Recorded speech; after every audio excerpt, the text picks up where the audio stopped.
বিসমিল্লাহ রহমান রহিম। আসসালামু আলাইকুম রহমতুল্লাহ। প্রবাসে কিভাবে সফল হওয়া যায় এর শেষ পর্ব। মাজদা অনেকগুলো পর্ব দিছিলাম। আসলে আমি কোনো পর্বর ধারাবাহিকতা রাখি না।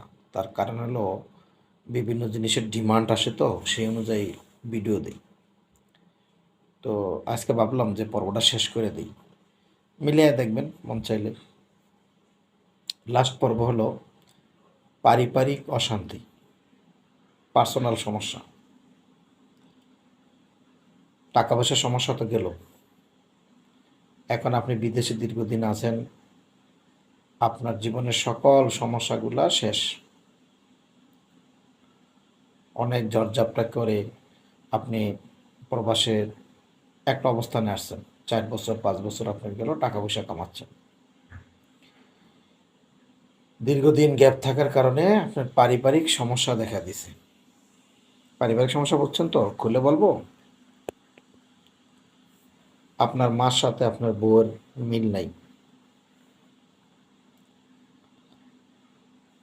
আপনার ভাই আপনার কথা শোনে না, আপনার ছেলে আপনার কথা শোনে না, আপনার মেয়ে আপনার কথা শোনে না, লাস্ট আপনার ঘরের বিবি। এখন আর আপনার সাথে মনের মিল নাই। হুম, নানা মুখে নানা কথা শোনেন বিবির নিয়া। প্রক্রিয়ার গন্ধ পাচ্ছেন আপনি, সন্দেহের বীজ আপনার মাথায় ঢুকছে। তার চলাফেরা এই ধরনের লক্ষণও দেখা যাচ্ছে। এই টেনশনে আপনি এক টমার ভিতর দিয়ে আপনার জীবন যাচ্ছে। এই দুশ্চিন্তা করতে করতে আপনি শুকিয়ে যাচ্ছেন, মরে যাচ্ছেন। এখন আপনি কি করবেন,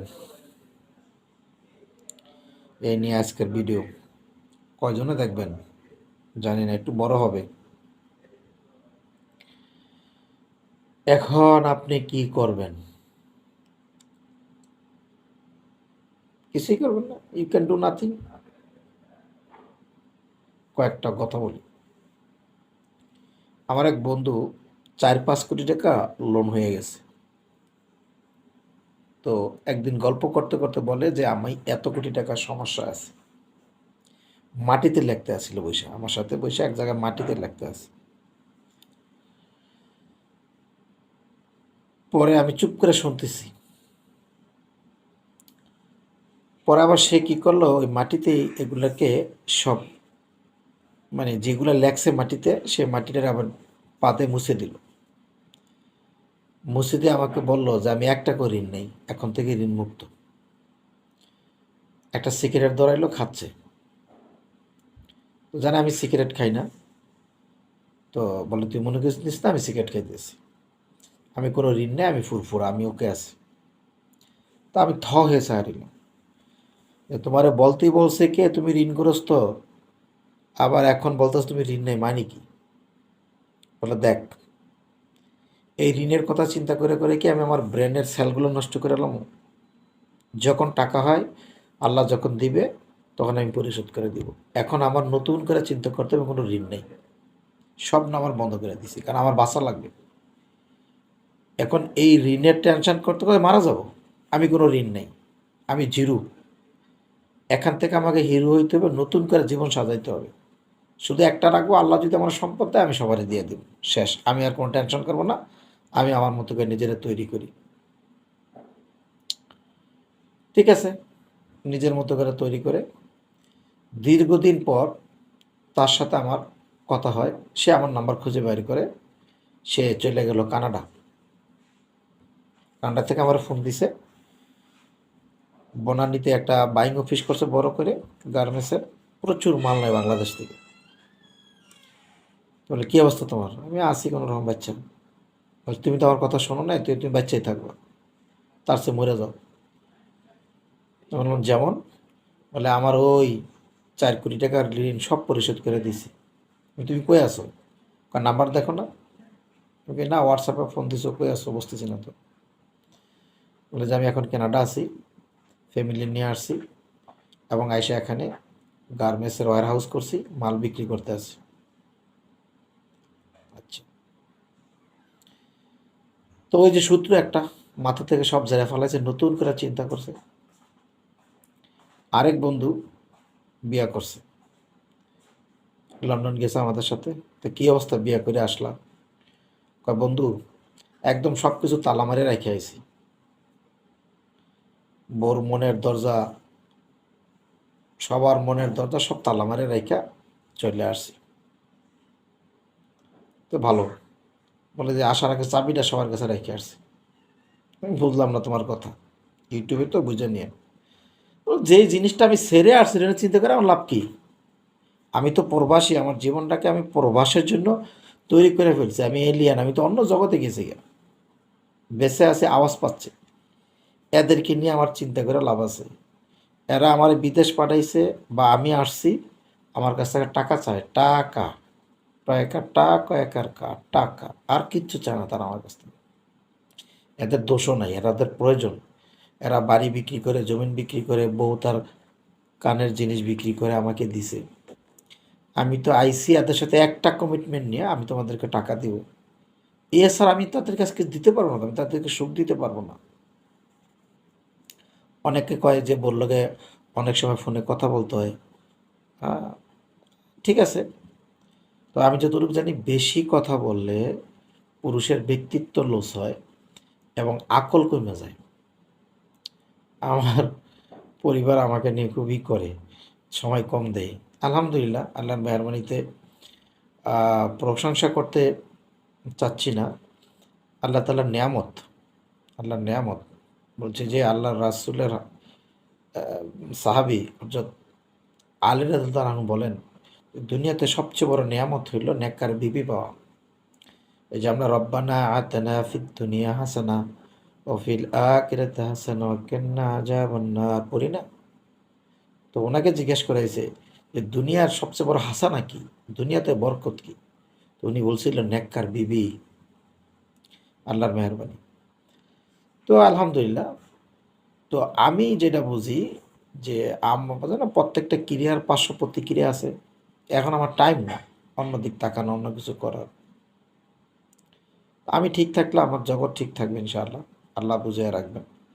হ্যাঁ, সময় সুযোগ হইলে টাকা পয়সার জন্য আপনি বেশি লালায়িত হইয়েন না।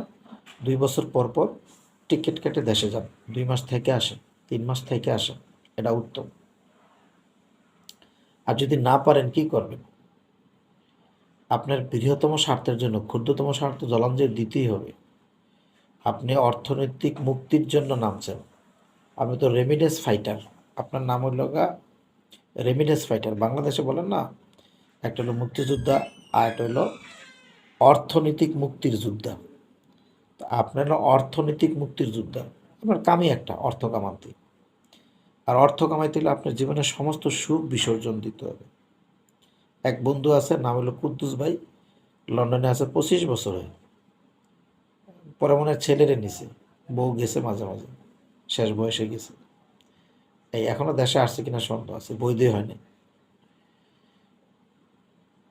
নোয়াখালীর মানুষ আমার খুব ভালো লাগে, আলহামদুলিল্লাহ। আপনার অন্য কিছু নেবেন, নোয়াখালীর মানুষ যেখানে যায় সেখানে বসে থাকে, আর ওঠে না। বাংলাদেশের ভিতরে একেবারে 20 বছর 25 বছর বিদেশ করে, ঠিক আমার পারিবারিক চিন্তা করলাম, মাথা তো বাদ দেন, কি হবে না হোক শুনবেন, শোনার পরে এটা মাথা রাখেন না। একটা বড় করে নিঃশ্বাস নেবেন, করে ইয়োগা করেন, এমনি নিঃশ্বাস নিয়ে ছেড়ে দেন 3 বার। পারিবারিক সমস্যা হয়েছে, এ হয়েছে সে হয়েছে, কী করবেন? গতকালকের একটা ঘটনা শোনেন। আমার ছেলে, আমার ওয়াইফ মাদ্রাসা থেকে আসতেছে, হাত থেকে ছুটে দৌড় দিছে, পাওয়া যাচ্ছিল না। অনেকক্ষণ খোঁজাখুঁজির পরে দেখে একটা চার দোকানে অনেকগুলো লোক তারা ঘিরে রাখছে। জিজ্ঞেস করতেছে তোমার আব্বুর নাম কি, বলতে পারে না, 3 বছরের বাচ্চা তো। মায়ের নাম বলতে পারছে। ওর মা তো পাগলের মতো ছুটতেছে। আমার মেয়েরা মাদ্রাসা থেকে আনতে গেছিল। পরে দেখে এক পাশে অনেকগুলো লোক ভিড় করে আছে, ওখানে আমার বাচ্চা। আমার ওয়াইফ ওখানে তো হার্ট ফেল হয়ে গেছে। আমাকে বললো, আমি চুপ করে শুনছি। আমাকে গালিগালাজ করতেছে, হ্যাঁ তুমি কাঁদো না কেন, ইমোশন নাই তোমার? আমি তো আসলে ছোটবেলা থেকে বাইরে থাকে তো অভ্যাস, সারাদিন চিন্তা করছি। কিছুক্ষণ আগে তার ফোনে একটা কথা বলছি যে এইভাবে চলো, এটা করো। সারাদিন ভাবছি, বাচ্চা তো একটা, ছেলে তো, যাই হোক। তো এখন আমি কি করবো? বিদেশে আমি কি হাই উতাস করবো? পাগল হয়ে যাব? বলেন। কিচ্ছু করার নাই, you can do nothing brother. আপনি কিচ্ছু করতে পারবেন না। আপনার এই পারিবারিক বাপে অসুস্থ হয়ে গেছে, মারা গেছে, আপনি কী করবেন? মার ক্যান্সার হয়েছে, আপনি কী করবেন? আপনার বউ আর আপনার মা যুদ্ধ শুরু করছে, আপনি কী করবেন? আপনি চুপ থাকেন। বউরে বুঝান, মারে বুঝান, চুপ থাকেন। ন্যায় যেটা সেটা করেন। মার টাকাটা মারে চুপ করে দেন, বউর টাকাটা বউরে চুপ করে দেন। কৌশল অবলম্বন করেন, রাগারাগি করেন না, চিল্লাপাল্লা করেন না। বউর সাথে ব্যক্তিত্ব দেখান, আর নিজের মহত্বটুকু দেখান। আপনার আদর্শিক পরিচয়টা ফুটিয়ে তোলেন, যাতে তার দিলের ভিতরে রেখাপাত কাটে। আপনি নামাজ কালাম পড়েন, কোরআন তেলাওয়াত করেন, তার সাথে সালাম দেন। সালাম, আসসালামু আলাইকুম রহমতুল্লাহ, আপনি প্রত্যেকদিন সালাম দেন ফোন দিয়া, কেমন? তো তার দিলের ভিতরে রেখাপাত কাটবে। অন্যদিকে মন গেল যে না, এই মানুষটা তো এরকম। অর্থাৎ তার বিবেকটা কেনার চেষ্টা করেন বাইরে থেকে, কলা কৌশলে, কথাবার্তা দিয়ে। আবার আপনি ওই রকমভাবে তো শাক দিয়া মাছ ডাকা যায় না। যদি আপনি নিজে পরিবর্তন না হন, খালি মিডা মিডা কথা বলেন, তাহলে কাজ আসবে না। আপনাকে পরিবর্তন হতে হবে, ভিতর থেকে পরিবর্তন আসতে হবে। আপনি নামাজ কালাম পড়তেছেন, হাদিস পড়তেছেন, কাজ থেকে আইসা পরিবারের সাথে কথা বলতেছেন ফোনে, সময় দেন, সমস্যা নেই। হুম। আম, সমস্যা হয়েছে পারিবারিক, এগুলোকে আপনি প্রজ্ঞার সাথে সমাধান করছেন, উত্তেজিত না হইয়া। মায়ের সাথে মায়ের আচরণ, বউর সাথে বউর আচরণ করে সমাধান করেন। হাদিস কোরআন শুনান। হ্যাঁ, পরকাল সম্বন্ধে নিজে না বলে একটা করবেন কি, ক্লিপস, জাহান্নামের বয়ানগুলো আস্তে করে বলে দিবেন যে একটু শোনো তো, এটা শুনেন। ধর্মীয় জিনিসটা বেশি কাজে লাগে, ধর্মীয় জিনিসটা খুব এফেক্টিভ হয় বিদেশে থাকলে। পর্দার বিষয়ে একটু সতর্ক থাকেন, এই তো। আর সবচেয়ে মেন জিনিস যেটা, যেটার জন্য ভিডিওটা দিলাম, এতগুলা কথা বললাম, আপনি এগুলা সব কিছুর পরও যে যা করার তা করবেই, যার যা হওয়ার তা হবেই। প্রতিটা বস্তু তার আসলের দিকে যায়। যে মানুষটা জাহান্নামে যাওয়া, সে জাহান্নামে যাবেই। যে মানুষটা জান্নাতে যাওয়া, সে জান্নাতে যাবেই। আমাকে একজন বড় ইঞ্জিনিয়ার, বাংলাদেশে অনেক বড়, ডিজি লেভেলে, বলছিল সাপ আল্লাহ তালা তার জন্য খাদ্য তৈরি করতে, সেটাই খাবে। গরু ঘাস খাবে, শামুক, হাঁস শামুক খাবে, মানুষ ভাত খাবে। যে যে জিনিসের উপযুক্ত, আল্লাহ তাকে ওই জিনিসই দেয়। ঠিক আছে, ওইটা আপনার কপালে নাই। কেউ যদি আপনার জীবন থেকে চলে যায়, পরকিয়া করে, এর জন্য আফসোস হওয়ার কিচ্ছু নাই। Bikul, all is well. সবসময় ভালো থাকেন, পজিটিভ চিন্তা করেন, ঠিক আছে না? আরে ভাই, আমি নিজে মারা যাবো, এটা তো বাস্তব সত্য। মৃত্যুটাকে প্রত্যেক দিন সামনে নিয়ে আপনি আমি জীবন চলতেছে, এসে বড় মুসিবত কী হইতে পারে? সব বাদ দেন না, সমস্ত কিছু বাদ দিয়ে ব্রেন ঠান্ডা করেন। আর একটা কথা, বাঙালি খুব সহজ সরল, কিন্তু আরেকটা জিনিস খুব খারাপ, আমাদের অস্থির অস্থির অস্থির অস্থির। এটা মানুষের ধ্বংসের একটা আলামত। অস্থির হওয়া যাবে না, কুল কুল কুল। অস্থির হলে কিচ্ছু করতে পারবেন না ভাই। অস্থিরতা মানুষকে ধ্বংস করে। আমার ভিতরে এক পোটেনশিয়াল ছিল, যেহেতু বাঙালি, কিছু অস্থিরতার ছিল আমার লাইফে। আল্লাহ আমার হেফাজত করুক, আল্লাহ আমার অনেক হেফাজত করছে, আলহামদুলিল্লাহ। অস্থির মানুষ শেষ করে দেয়। ম্যান পাওয়ার বিজনেস করি, অফিসাররা পাগল হয়ে যায়, অস্থির হয়ে যায়। সিরা লেবো, কাটটা লেবো, বাংলাদেশ তো নেই, এখনই বিদেশ যাইব গা, পাসপোর্ট দিয়ে আজকে যাইব গা, আজকেই সারা পৃথিবী জয় করে লাগবো, এখনই সব শেষ করে লাগবো। এই কি অবস্থা! কিছুই কেন ঘোরা ডিমটা হয় না। অস্থিরতা মানুষকে, আর যে লোকটা অস্থির হয়ে যায় যে কোনো কাজে, বুঝবেন যে ধ্বংস অনিবার্য। ভালো থাকবেন। আর অভাবকে হজম করতে হয়।